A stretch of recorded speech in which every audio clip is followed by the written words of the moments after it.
الذي لا يبلغ مدحته القائلون ولا يحصي نعماءه العادون ولا يؤدي حقه المجتهدون والحمد لله الذي من علينا بمحمد صلى الله عليه وآله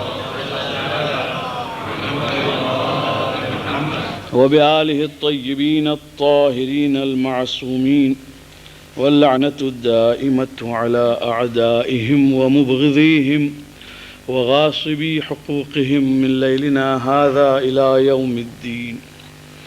أما بعد فقد قال الله سبحانه تبارك وتعالى في الكتاب المجيد والفرقان الحميد بسم الله الرحمن الرحيم وعد الله الذين آمنوا وعملوا الصالحات ليستخلفنهم في الأرض كما استخلف الذين من قبلهم وليمكنن لهم دينهم الذي ارتضى لهم وليبدلنهم من بعد خوفهم أمنا يعبدونني لا يشركون بي شيئا ومن كفر بعد ذلك فأولئك هم الفاسقون. صلوات پر محمد.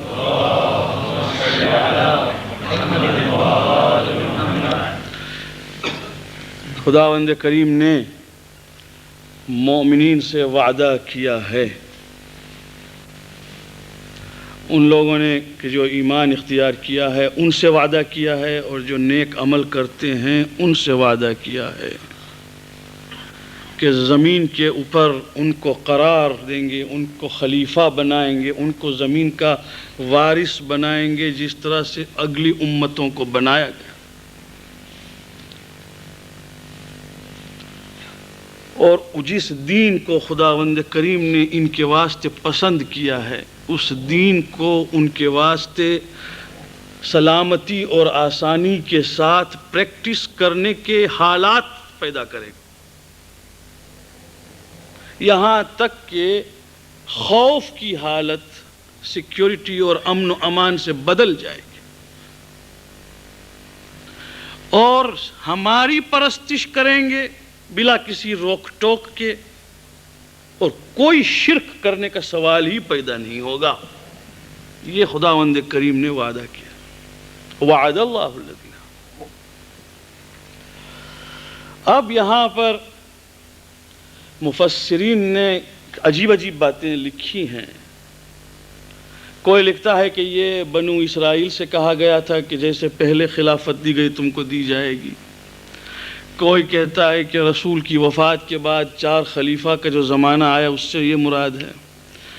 مگر کوئی یہ نہیں پوچھتا کہ بھئی اس آیت میں جتنی چیزیں ہیں، جتنی چیزوں کا وعدہ ہے، کوئی یہ بتائے کہ رسول کے زمانے سے لے کر آج تک وہ وعدہ پورا کب ہوا ہے. بس سوال یہ. وعدہ اس میں یہ ہے کہ اے مومنین اس زمین پر خلیفہ تم بنو گے. You will inherit the earth. جیسے کہ وہ تم سے پہلے مومنین نے انہیریٹ کیا تھا. کب ہوا ہے؟ اور وہ کب ہوا ہے کہ پوری دنیا کے اندر وہ دین جس کو اللہ نے پسند کیا ہو اس کو تمکن کے ساتھ، اطمینان کے ساتھ پریکٹس کیا جائے. کب ہوا؟ اور وہ کب ہوا ہے کہ پورے طریقے سے خوف کی دنیا بدل کے امن و امان کی دنیا ہو جائے. کب ہوا ہے؟ بڑا وعدہ ہے خدا کا، اور وعدہ خدا کبھی جھوٹا تو نہیں دیتا. میں مسلمانوں سے یہ پوچھتا ہوں کہ یہ بنو اسرائیل کی حکومت سے کیا تعلق ہے بھائی؟ اور اگر خلفاء کے زمانے کا تذکرہ ہوتا تو خلفاء کے زمانے میں تو بہت سے لوگ مارے گئے. اس کی ہسٹری اگر پیش کروں گا تو غم کا بیان ابھی سے شروع ہو جائے گا. کیسے کیسے لوگوں کو مارا ہے، صرف اس چیز پر مارا ہے کہ دین پر پابند تھے. اور وہ کون سا امن و امان کا زمانہ آیا پیغمبر کی وفات کے بعد؟ اگر امن و امان کا زمانہ آیا ہوتا تو بی بی فاطمہ زہرا سلام اللہ علیہا کے دروازے پر لکڑیاں لے کے آتے. میں نہیں کہتا، تشیع کے علماء نہیں کہتے، اہل سنت کے زبردست عالم ابن قتیبہ نے اپنی کتاب الامامۃ والسیاست میں لکھا ہے کہ رسول اللہ کی وفات کے بعد لکڑیاں لے کر بی بی فاطمہ کے گھر میں آئے ہیں، نام لینے کی ضرورت نہیں ہے، اور کہا ہے کہ نکلو باہر، بیعت کرو تم اور علی اور حسن و حسین، سب نکلو باہر گھر سے.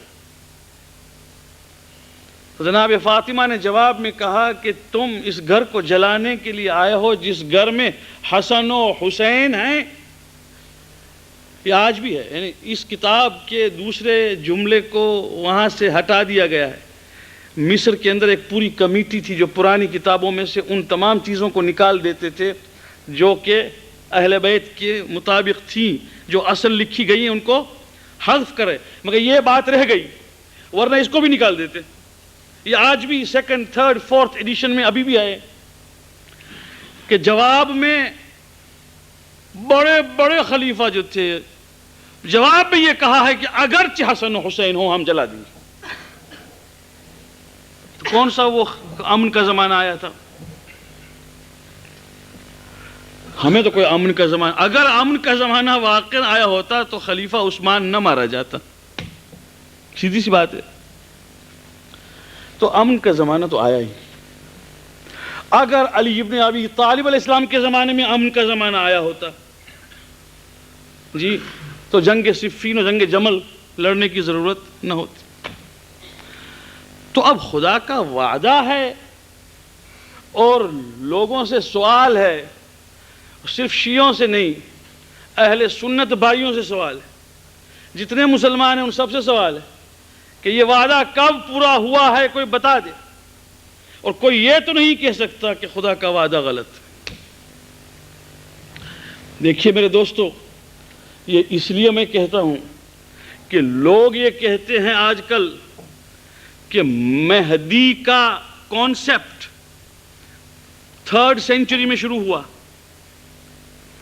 1st سینچری میں نہیں تھا، یعنی قرآن میں نہیں، رسول نے بھی نہیں کہا. 2nd سینچری میں امام محمد باقر کا زمانہ شروع ہوا، نہیں کہا کسی نے.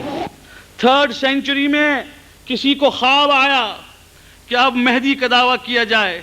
لکھنے والے اپنے آپ کو شیعہ اسکالر کہتے ہیں، اور حالت یہ ہے کہ جس مہدی کے کانسیپٹ کا تذکرہ خود قرآن میں ہے اس کو کہتے ہیں کہ قرآن میں نہیں تھا.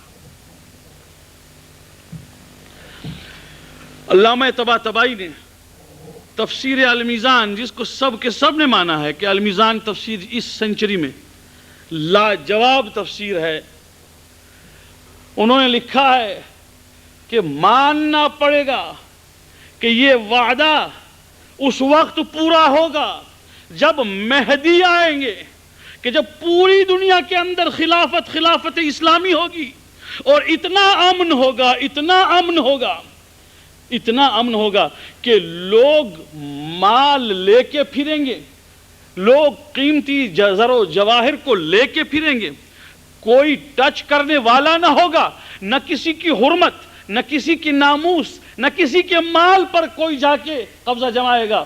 یعنی اتنا امن و امان ہوگا کہ مثال کے طور پہ کہا جاتا ہے کہ بکری اور شیر ساتھ مل کے نہر سے پانی پئیں گے، اور دین ایک ہی ہوگا، اور وہ ہوگا دین اسلام. وہ انہوں نے اپنی تفسیر میں لکھا ہے، اور ساتھ میں یہ لکھا ہے کہ اس تفسیر کو اہل بیت علیہم السلام نے بتایا تھا، اس کے سوا جو بھی تفسیر ہو وہ پروف کر دے کہ یہ زمانہ ہوا، ورنہ ماننا پڑے گا کہ یہ آیت ابھی تک مکمل نہیں ہوئی. ٹھیک ہے، چونکہ مجلس ایک درس ہے، مجلس ایک لیسن ہے، مجلس کی چیزوں کو یاد کرنا واجب و ضروری ہے، ورنہ چیزیں نکل جاتی ہیں دماغ میں سے. اپنے عقیدے کی بات ہے میرے دوستو. ہمارے ہاں پہلے سے ہی ہے، اگر آپ شیعہ ہیں تو کیا یہ حدیث نہیں سنی ہے مولانا صاحبان سے؟ فرماتے ہیں کہ تمام ائمہ نے فرمایا کہ ایک خدا کی زمین اور کبھی بھی حجت سے خالی نہیں رہ سکتی. نہیں سنا ہے؟ لا تخلو الارض من حجت اللہ، حجت کے بغیر یہ زمین کبھی خالی نہیں رہ سکتی. نہیں سنا ہے یہ؟ کتنی مرتبہ مولوی صاحبان نے کہا. امام رضا سلام اللہ علیہ فرماتے ہیں لا تخلو الارض من حجت اللہ وانا واللہ ذالک الحجہ. اپنے زمانے میں کہتے ہیں کبھی زمین حجت خدا سے خالی نہیں ہوگی، اور اس زمانے میں خدا کی قسم میں حجت ہوں. اس سے پہلے سارے ائمہ نے فرمایا، امام زین العابدین نے بھی فرمایا، امام محمد باقر نے بھی فرمایا، حجت کے بغیر دنیا خالی نہیں رہ سکتی. ایک، کیا یہ حدیث نہیں سنی ہے؟ من مات ولم يعرف امام زمانہ مات میتۃ جاہلیہ. جو اپنے زمانے کے امام کو جانے پہچانے بغیر مر جائے وہ کفر کی موت. میتۃ جاہلیہ سے مطلب جاہل کی موت نہیں ہے، کفر کی موت ہے. جاہلیت کہتے ہیں اسلام سے پہلے کے زمانے کو. تو اب بتائیے کہ کون ہے امام زمان؟ اچھا، یہ لکھا کیوں ہے اپنی کتابوں میں؟ آج کل کے اسکالرز کیوں لکھتے؟ اس لیے کہ ایک ہی اسکالر ہے جس کا ترجمہ انگریزی میں ہو چکا ہے، وہ ہے ابن خلدون، ہسٹورین ہے. اس نے لکھا ہے کہ مہدی کے بارے میں جتنی حدیثیں ہیں وہ سب غلط. تو اورینٹلسٹ کو تو کوئی چیز چاہیے نا کہ مہدی ایک ریڈیمر ہے. وہ ریڈیمر کا جو کانسیپٹ ہے اس کو غلط کس نے قرار دیا؟ ابن خلدون. اب ابن خلدون کے نام سے چرچا شروع کر دیا. اب ہر ایک اسکالر لکھتا ہے کوٹڈ فرام ابن خلدون. بھائی ابن خلدون دنیا میں ایک ہی ہوا ہے، علماء میں اور کوئی عالم نہیں گزرے ہیں. تو ایک کتاب ہے اہل سنت والجماعت کی جس کا نام ہے التاج، جس میں حدیث اہل سنت کی، شیعوں کی ایک بھی نہیں. اس میں لکھتے ہیں نیچے اہل سنت کی، اور یہ کتاب مدینے میں بکتی ہے، مکہ معظمہ میں بکتی ہے، اور یہاں ملتی ہے 5 والیوم میں. 5ویں والیوم میں وہ لکھتے ہیں کہ لقد روى احادیث المہدی خیار من الصحابہ واکابر من المحدثین کامام احمد والحاکم والترمذی وابی داود وابن ماجہ. سنی لکھتا ہے کہ مہدی کے بارے میں اکابر محدثین اور بڑے بڑے بہترین صحابہ نے لکھا ہے، اور محدثین میں 3 تو وہ ہیں جن کی کتابیں صحیح کہی جاتی ہیں اہل سنت میں.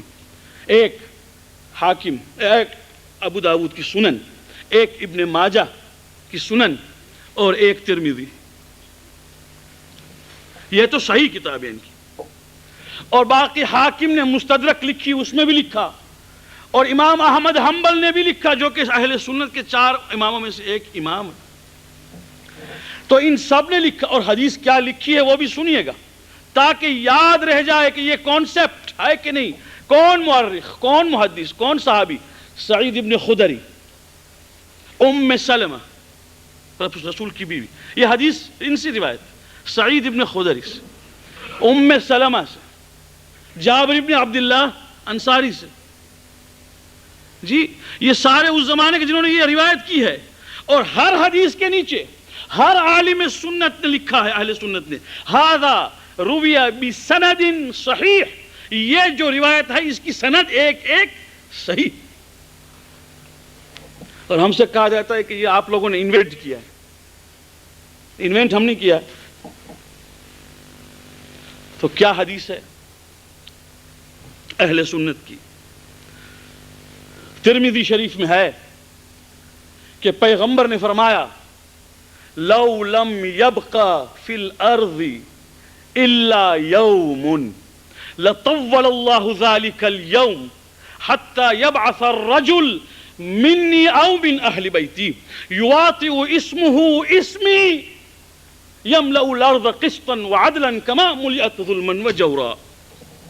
اگر اس زمین پر ایک ہی دن باقی رہے، اہل سنت کی حدیث، اگر اس زمین پر ایک ہی دن باقی رہے، اللہ اس دن کو اتنا لمبا کر دے گا تاکہ ایک شخص میری اہل بیت سے نکلے جس کا نام میرا نام ہو، تاکہ اس زمین کو ظلم کے بعد امن و امان سے بھر دے۔ اہل سنت نے لکھا ہے۔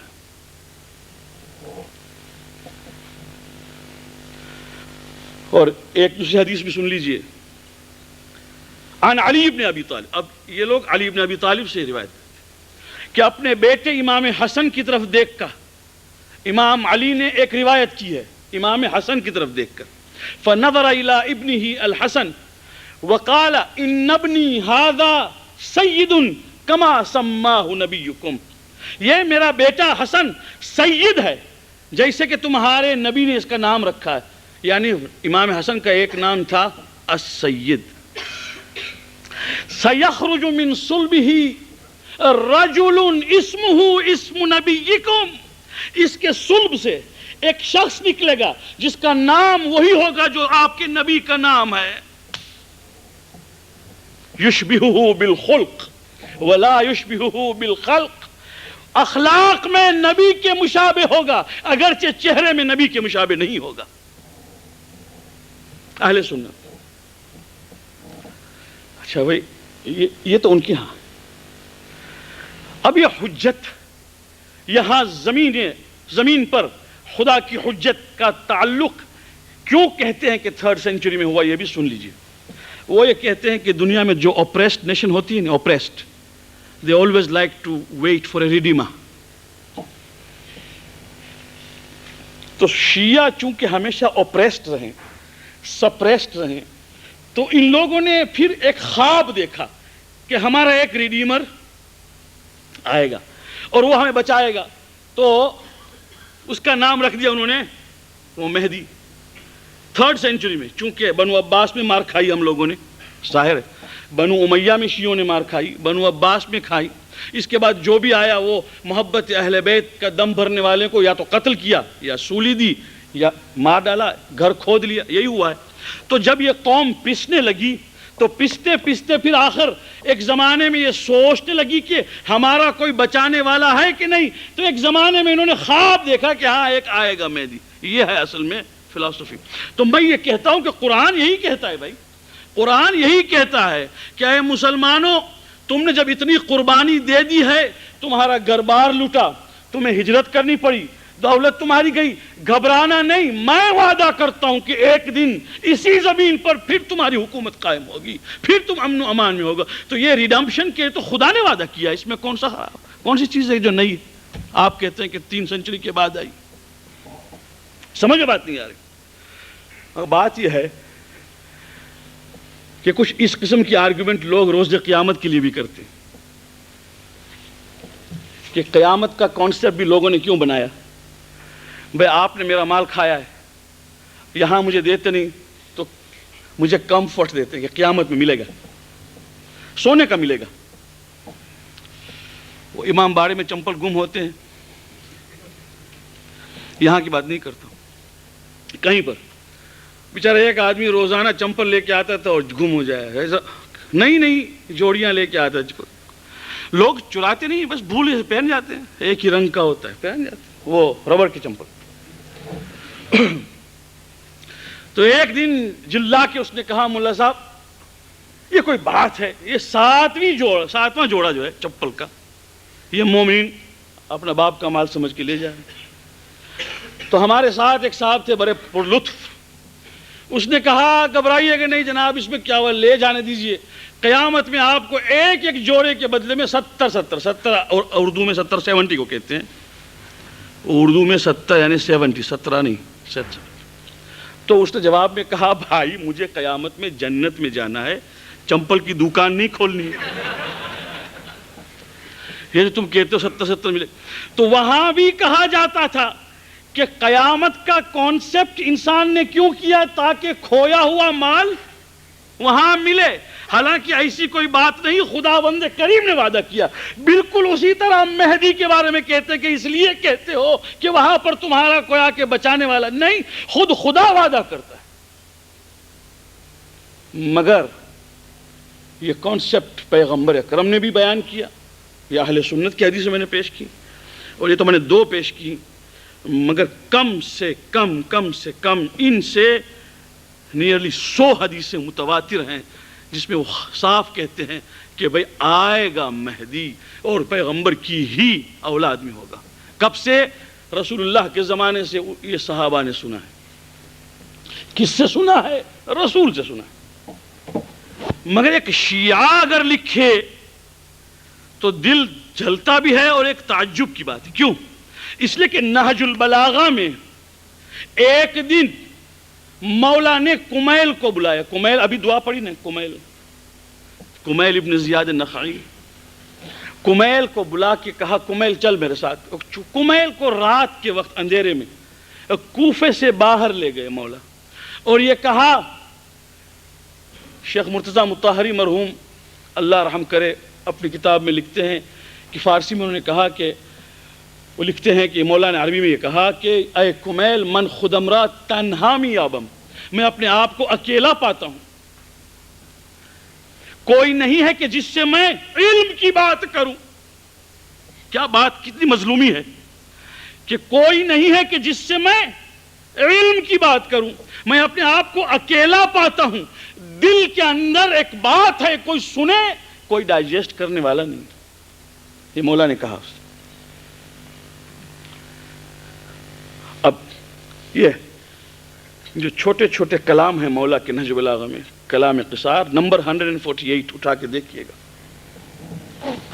اس کے بعد مولا نے علم کیا چیز ہے، مال کیا چیز ہے، کمپیریزن کیا ہے۔ مال وہ چیز ہے کہ جس کی حفاظت آپ کو کرنا پڑتی ہے، علم وہ چیز ہے کہ جو آپ کی حفاظت کرے۔ مال وہ ہے کہ جو خرچ کرنے سے کم ہو، علم وہ ہے جو خرچ کرنے سے بڑھے۔ اس طرح سے مولا بیان کرتے گئے اور آخر میں فرمایا اللہم بلا، مگر ہاں لا تخلو الارض من القائم بحجتی، یہ زمین اپنی حجت سے خدا کے کبھی خالی نہیں ہوتی، کبھی۔ اما ان یکون ظاہرا مشہورا او یکون خائفا مغمورا۔ عجیب بات ہے، مولا فرماتے ہیں چاہے وہ حجت کھلم کھلا ظاہر ہو، چاہے وہ خوف کے مارے چھپا ہوا۔ غیبت کی خبر دی کہ نہیں علی بن ابی طالب؟ پھر فرماتے ہیں اللہ تبطل حجت اللہ وبیناتہ، حجت کا ہونا اس لیے ضروری ہے کہ خدا کی دلیل اور اس کی بینہ جو ہے وہ باطل نہ ہو جائے۔ ہر زمانے میں ایک کا ہونا ضروری ہے۔ جبکہ علی بن ابی طالب نے یہ کہا ہے، اب کوئی کہے کہ مہدی کا کانسیپٹ بعد میں آیا ہے، یا تو وہ جاہل مطلق ہے یا وہ دشمن امام زمان ہے۔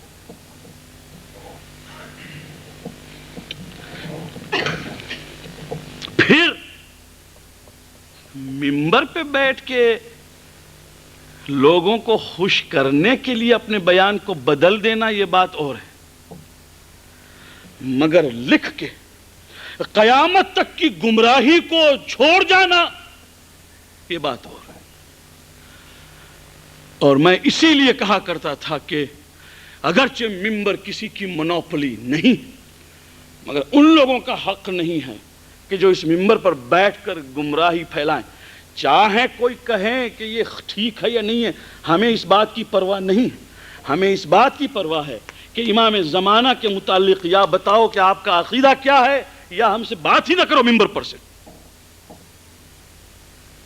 ایک عقیدہ رکھو۔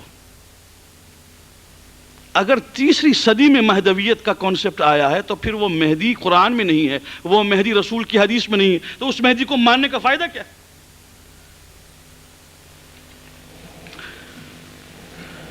آج وہی حضرت حجت ہیں کہ نہیں ہیں، یہ سوال فوائد الرضویہ میں شیخ عباس قمی علیہ الرحمہ لکھتے ہیں کہ سید مہدی بحر العلوم جو ایک زمانے میں مکہ معظمہ میں رہتے تھے، آغائے بروجردی کے ماموں، بہت پرانی بات نہیں ہے مگر گزشتہ صدی کی بات ہے، سید اتنے زبردست عالم تھے مگر تقیہ میں رہتے تھے، اس لیے کہ وہ زمانہ تھا شیعت کی مخالفت کا، شروع ہو گیا تھا، وہابیت کے کچھ آثار شروع ہو گئے تھے، رہتے تھے مکہ معظمہ میں، تو لوگ آ کے جب علمی گفتگو کرتے تھے ان کے ساتھ تو محسوس کرتے تھے کہ یہ کوئی زبردست عالم ہے، تو پوچھتے تھے آپ کا نام کیا ہے؟ تو وہ کہتے تھے میرا نام ہے مہدی۔ تو بہت سے علماء نے آ کے پوچھا ہے کہ آپ صحیح بتائیے، آپ وہ مہدی تو نہیں ہے جس کا محمد نے خبر دی ہے، جس کی آپ وہ تو نہیں ہیں، اس لیے کہ آپ کے ہاں سے علوم کے دریا بہتے ہیں، آپ وہ حدیث سنا رہے ہیں جو حدیثوں کو ہم نے کبھی حدیث سنا نہیں، آپ ایسی دلیل پیش کر رہے ہیں جو دلیلیں ہمارے سامنے کبھی آئی نہیں ہیں، تو معلوم ہوتا ہے کہ آپ وہ مہدی تو نہیں ہے جس کی خبر پیغمبر نے دی تھی، اور یہ جواب میں کہا کرتے تھے کہ میں وہ نہیں ہوں، وہ تو آئیں گے جب آئیں گے، میں تو ان کی حجت جو ہے علماء کرام ان کا ایک ادنا اسٹوڈنٹ اور شاگرد ہوں۔ یہ محمد مہدی بحر العلوم۔ اور چونکہ دشمنوں کا زمانہ ہے اور امام علیہ السلام نے اپنے خط میں لکھا تھا غیبت کے وقت، میرے علماء کا خیال رکھنا کہ یہ آپ لوگوں پر میری حجت ہیں، علماء مجتہدین، یہ حجت میری طرف سے آپ پر ہیں، ہم آپ پر اور ان پر خدا کی طرف سے حجت ہیں، ہم حجت اللہ ہیں اور یہ میری طرف سے حجت ہے، ان کا خیال رکھنا، یہ کہیں سو گویا میں نے کہا، یہ امام علیہ السلام نے لکھا ہے خط میں، لہٰذا اسی لیے ہم جب علماء کہتے ہیں تو ہم مانتے ہیں، اس لیے کہ علم اہل بیت ان کے پاس ہے۔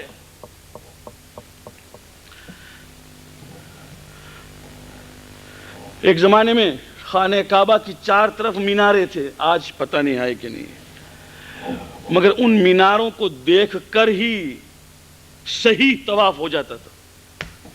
وہ جو طواف میں یہ ہے ہمارے ہاں کے لیفٹ شولڈر خانہ کعبہ سے ہٹنے نہ پائے، ورنہ خیال رکھنا پڑتا ہے کہ طواف کے خانہ کعبہ کے کارنر پر پہنچ کر ہم کو بھی ذرا ٹرن ہونا پڑتا ہے تاکہ پیرالل رہیں۔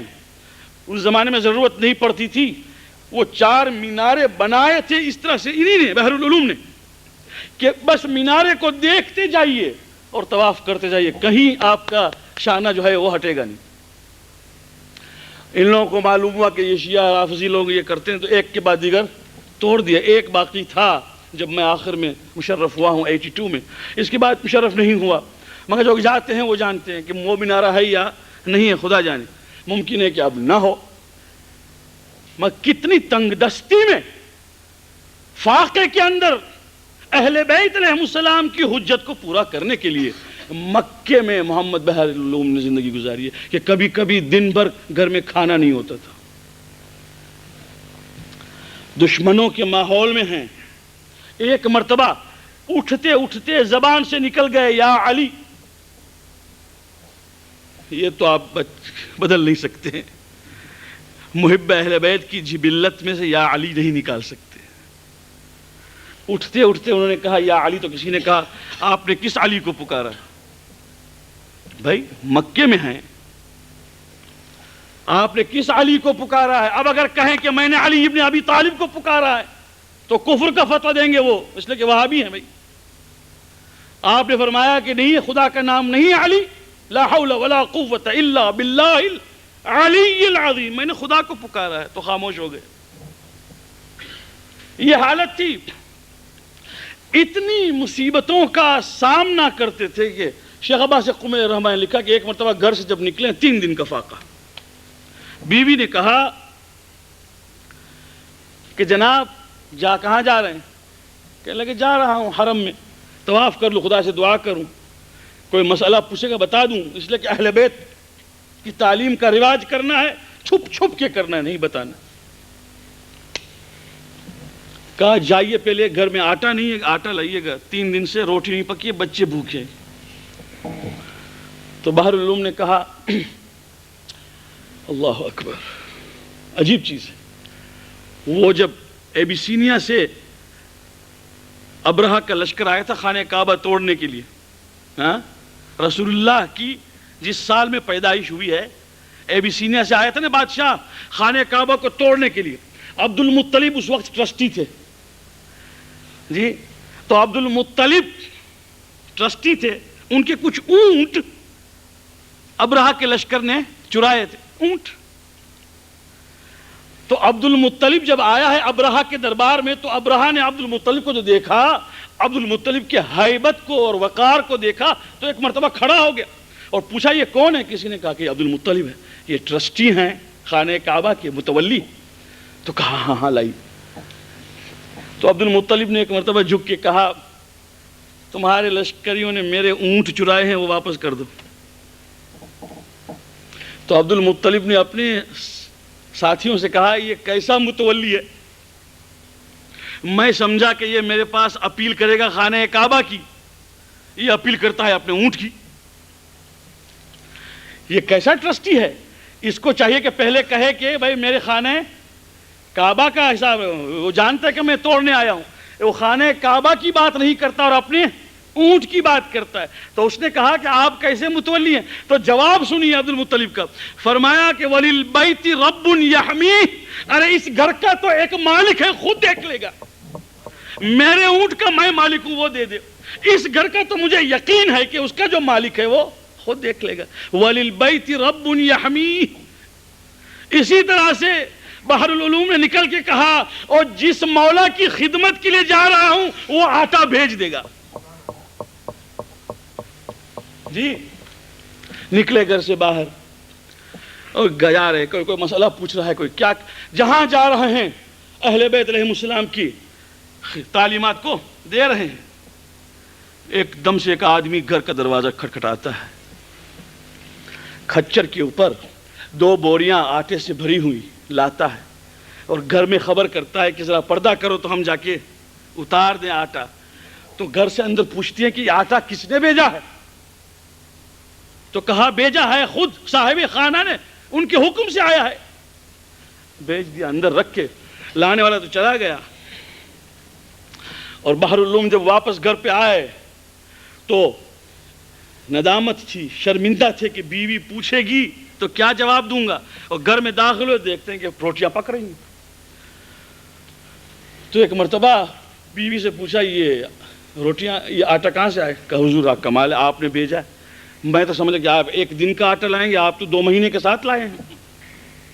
2 بوریاں آ گئی ہیں بھائی، بس کس نے بھیجا ہے؟ کیا آپ نے بھیجا ہے بھائی، وہ آدمی آیا اس نے کہا۔ تو رو پڑے سید محمد بحر العلوم، مہدی بحر العلوم، رو پڑے زار و قطار اور کہا میں نہیں کہا تھا اے کم ایمان کہ اس کا ایک دھنی ہے، ایک مالک ہے۔ ابھی تو بیٹھے ہی تھے کہ دروازہ کسی نے کھٹکھٹایا۔ تو سید مہدی بحر العلوم کی عادت تھی کہ حقہ پیتے تھے، حقہ پیتے تھے، قہوہ بھی پیتے تھے، یہ تو سب پیتے ہیں، عراقی لوگ قہوہ بھی پیتے ہیں، حقہ بھی لگاتے تھے۔ حقہ لگا رہے تھے کہ ایک دم سے دروازہ کھٹکھٹایا تو کھڑے، دروازہ جو کھولا تو دیکھا کوئی سوار ہے، تو ایک مرتبہ خود آگے بڑھے سید مہدی اور ناقے کے مہار کو خود پکڑ کے آنے والے کو اتارا اور لائے گھر کے اندر بٹلایا، اور سامنے خود مجتہد وقت گھٹنوں کے بل جیسے ایک شاگرد استاد کے سامنے بیٹھتا ہے بیٹھ کر۔ تو غلام یہ سمجھا کہ کوئی بہت بڑا آدمی آیا ہے، تو لہٰذا حقہ اور قہوہ آنا چاہیے، یہ تو نوکر اس سے بڑھ کر کیا کرے گا۔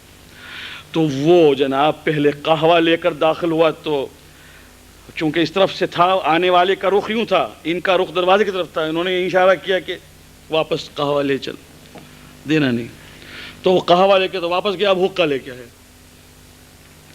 تو انہوں نے یہیں سے اشارہ کیا کہ نہیں یہ بھی نہیں، اب کچھ نہیں۔ تھوڑی دیر کے بعد آنے والے کھڑے ہوئے اور کہ جا رہا ہوں، یہ پھر دروازے تک پہنچانے کے لیے اور سوار بھی کیا، اور سوار کرنے کے بعد دست بوسی کر کے واپس آئے، ہاتھ میں ایک چھوٹا سا حوالہ تھا، ورقہ حوالہ، اپنے غلام کو دیا اور کہا کہ یہ ورقہ ہے، اس کے اندر جتنے پیسے ہیں جاؤ صراف کے ہاں سے لے آؤ۔ اس زمانے میں نوٹس نہیں چلتی تھی، سکے چلتے تھے، سکے کے سوا کچھ نہیں۔ تو جناب وہ چٹھی لے کے اب کہاں جائے، اس میں ایڈریس لکھا ہوا تھا، صفا اور مروہ کے درمیان آئینہ کا جو بازار تھا اس زمانے میں، وہاں کا ایڈریس لکھا ہوا ہے۔ تو یہ غلام وہاں گیا، دیکھا ایک دکان ہے اور ایک آدمی کھڑا ہے، صراف ہے، صراف کیشیئر، یہ جو ایکسچینج کا کام کر، آج بھی ہیں مکہ معظمہ میں بہت سے.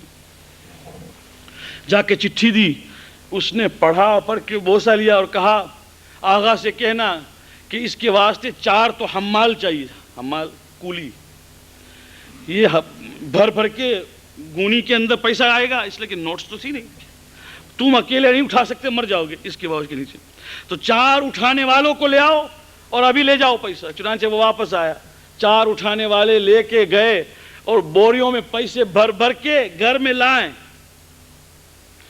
آغا بحر العلوم نے وہ پیسے رکھے. اب یہ نوکر جو ہے وہ اس فکر میں ہے کہ یہ کون آئے تھے کہ جن کے واسطے نہ حقہ تھا نہ قہوہ، اور ایک چٹھی بھی دے کے گئے، اور وہاں جب میں صراف کے پاس گیا تو صراف نے اس کو چوما بھی ہے. چلو صراف ہی سے پوچھ لیں، صراف کہے گا کس نے چیک لکھا تھا. اب جو آیا اس بازار میں جس کو بازار آئینہ کہتے ہیں صفا مروہ میں، ادھر دیکھا ادھر دیکھا، کوئی صراف نہیں. تو ایک آئینے کی دکان سے پوچھتے ہیں کہ بھئی وہ صراف جو یہاں تھا ابھی آدھ گھنٹے پہلے میں یہاں آیا ہوں اور پیسے لے گیا ہوں، وہ صراف کی دکان اتنے میں بند ہو گئی. تو آئینے والے نے کہا کہ تو مکے میں رہتا ہے، کہاں رہتا ہے؟ یہاں پر کوئی صراف کبھی پیدا ہی نہیں ہوا ہے، یہاں اس بازار میں تو کہیں اور گیا ہوگا، سویا ہے تو. اس نے کہا بھئی خدا کی قسم یہیں آیا ہوں. کہنے لگے تو قسم نہ کہا، یہاں کوئی صراف ہی نہیں.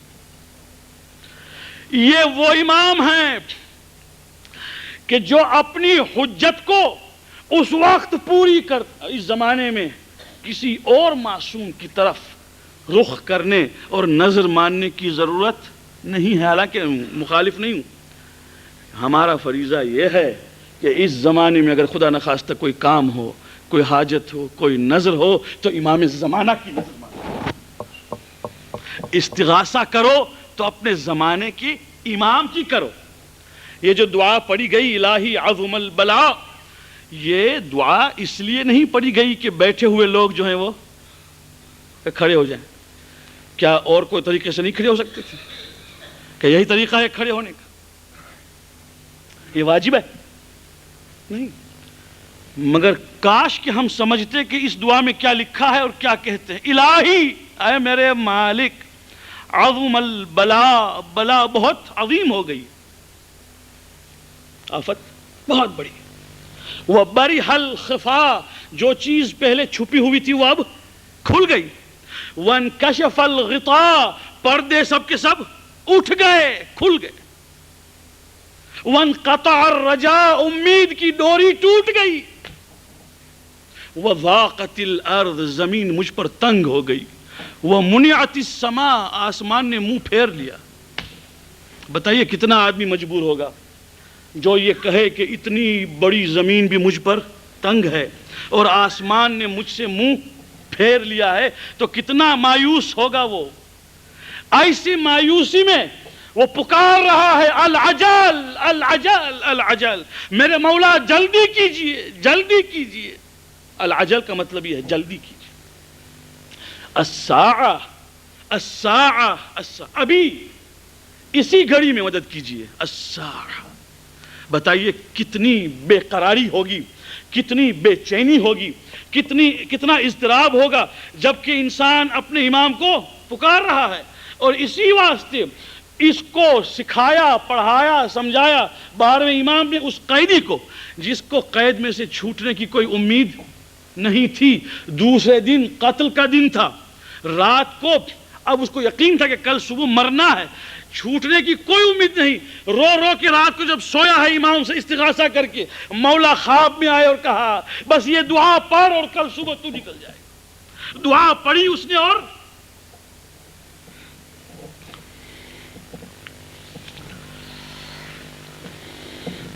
ہمارے ساتھ ہمارے دوستوں کا واقعہ میں اس لیے بیان کرتا ہوں، خدا اس مرحوم کو بخش دے جو انتقال کر گئے ہیں. شب جمعہ ہے، ہم دعا کرتے ہیں اللہ ان کی بخشش کرے. اس لیے یاد کیا ہے میں نے تاکہ یہ اعتراض بھی درمیان سے نکل جائے کہ ہم بھی دعا کرتے ہیں مگر امام زمانہ جواب نہیں دیتے. میں ان کے ہاں مہمان اور مجھے معلوم نہیں کہ بیچارے کے ہاں کھانے کا سامان ہی نہیں تھا.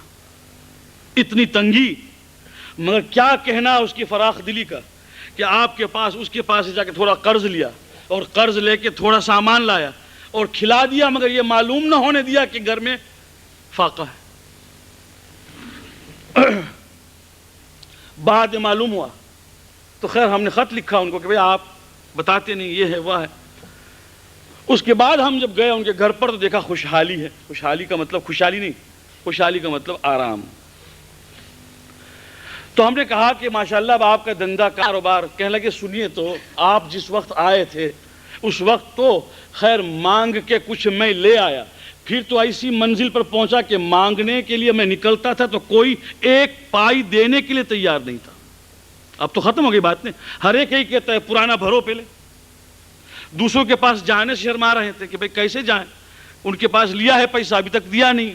تو حالت یہ ہوئی تھی تو ایک مرتبہ اب سنیے گا، دل نے یہ کہا کہ امام زمانہ کو کیوں نہیں پکارتے، بس امام زمانہ کو کیوں نہیں پکارتے؟ آخر اس سے بڑھ کر کون سی حالت ہوگی کہ بیوی گھر میں ہیں، بچے ہیں، مگر کچھ کھانے پینے کا، دکان ہے مگر دکان میں کوئی کام نہیں جا رہا ہے، کیوں نہ پکارے؟ تو وہ جو دعا ہے جو مفاتیح الجنان میں ہے، مفاتیح الجنان میں وہ دعا ہے کہ زیر آسمان، آسمان کے نیچے کھڑے ہو کر یہ دعا پڑھنے کی، السلام التام الشامل الکامل، سلام ہو تام پورا کامل کمپریہنسو میرے اس زمانے کے امام پر، اور اس کے بعد اپنی حاجت ہے مفاتیح الجنان میں، دیکھیے گا شروع ہوتی ہے وہ دعا السلام التام الکامل الشام۔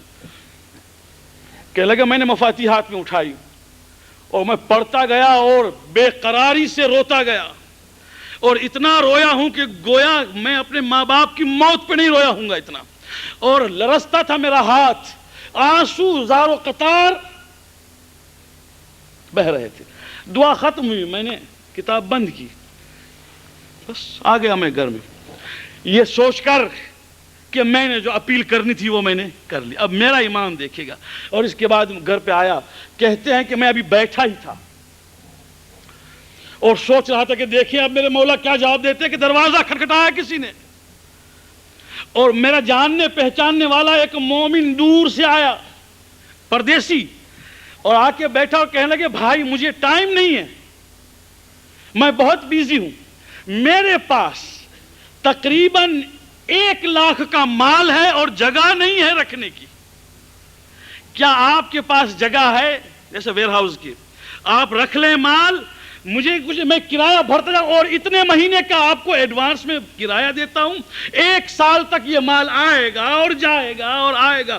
کہنے لگے کہ خداوند کریم نے میری جو آواز سنی ہے لبیک فوراً، تو 1 دن کا نہیں بلکہ سالوں کا انتظام کر دیا۔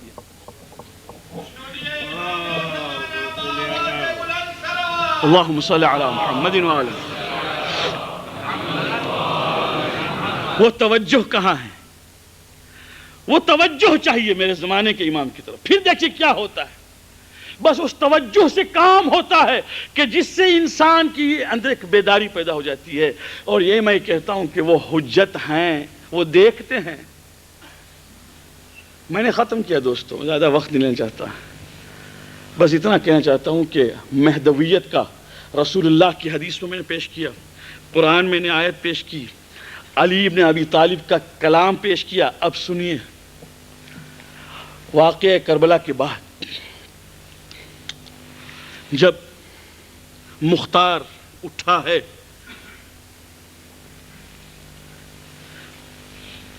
پہلے جب مختار نے سنا کہ کیا ہوا وہ میں بیان کروں گا، اسی پہ مجھے ختم کرنا ہے، مگر جب پہلی مرتبہ مختار اٹھا ہے ود اے کانسیپٹ کہ مجھے حسین ابن علی کے دشمنوں سے ایک بدلہ اور انتقام لینا ہے، تو یہ سوچ کر اٹھا تھا کہ مہدی کا کام کروں گا۔ یاد رکھیں، یعنی کانسیپٹ ایک ایسے امام کا، ایک ایسے بادشاہ کا کہ جو ظالموں سے مظلوم کے خون کا بدلہ لے، وہ اس وقت بھی موجود تھا۔ مختار کو پھر بعد میں امام زین العابدین نے کہا کہ مختار ابھی دیر ہے، آنے والا تو ابھی دیر ہے، مگر یہ تاریخ میں آپ کو ملے گا کہ پہلا کانسیپٹ یہ تھا کہ میں مہدی کا کام کروں اور ایونج کروں. تو معلوم یہ ہوا کہ اس وقت بھی کانسیپٹ مہدویت کا تھا.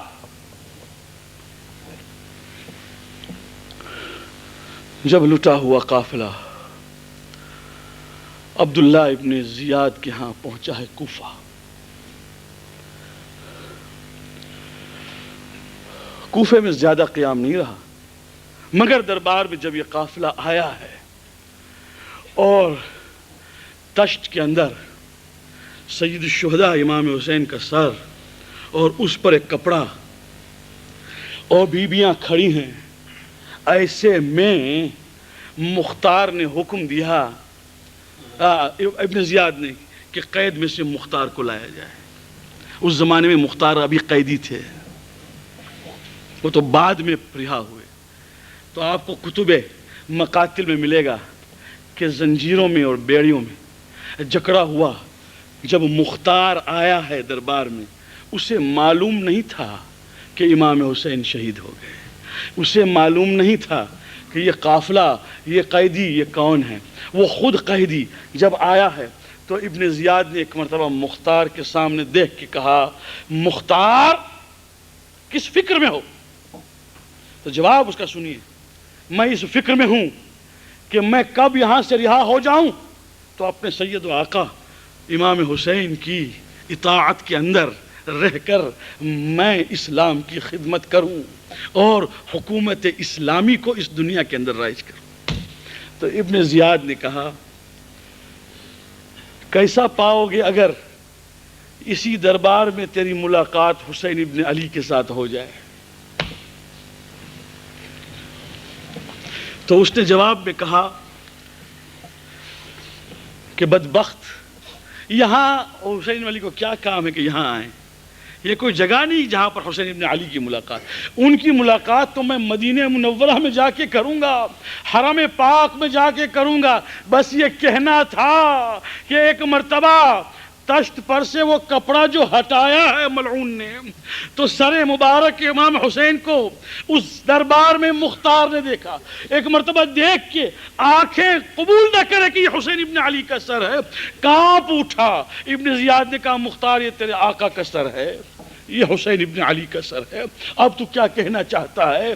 اور یہ بیبیاں اور یہ قیدی، یہ آل محمد کے قیدی ہیں. یہ سننا تھا میرے دوستوں کہ ایک مرتبہ وہ جو ہتھ کڑیاں تھیں وہ ایک مرتبہ مختار نے توڑنے کی کوشش کی اور ایک جھٹکا جو دیا تو ہتھ کڑی ٹوٹی. اور مختار آگے جو بڑھے تو پیچھے سے آواز آئی، مختار ذرا رک جا، مختار ذرا رک جا، آگے نبار. اب جو مختار نے پیچھے دیکھا تو میرے اور آپ کے سید و آقا زین العابدین کھڑے ہیں، گلے میں توق ہے. مختار آ، ایک کام ہے، ایک مشن ہے، اس کو پورا کرنے دے.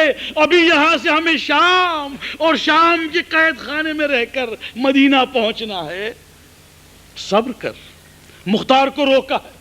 بس ایک یہ جگہ ہے جہاں پر خان پر سے کپڑا ہٹایا گیا اور سر مبارک کا دیدار کرایا گیا. اور ایک یزید کے دربار میں ہوا، جبکہ یزید نے پوچھا کہ وہ لڑکی کہاں ہے جس کو حسین اپنے سینے پہ سلاتے تھے. تو جناب سکینہ وہاں کھڑی تھیں، دیکھ کے کہا، اچھا تمہیں سینے پہ سلاتی تھی، سنتا ہوں کہ محبت تم سے بہت کرتے تھے. کہا ہاں، بغیر اس کے تو مجھے نیند نہیں آتی تھی. تو ایک مرتبہ خان پر سے کپڑا ہٹایا گیا. خدا کسی یتیم کو اپنے باپ کا یہ حال نہ دکھائے.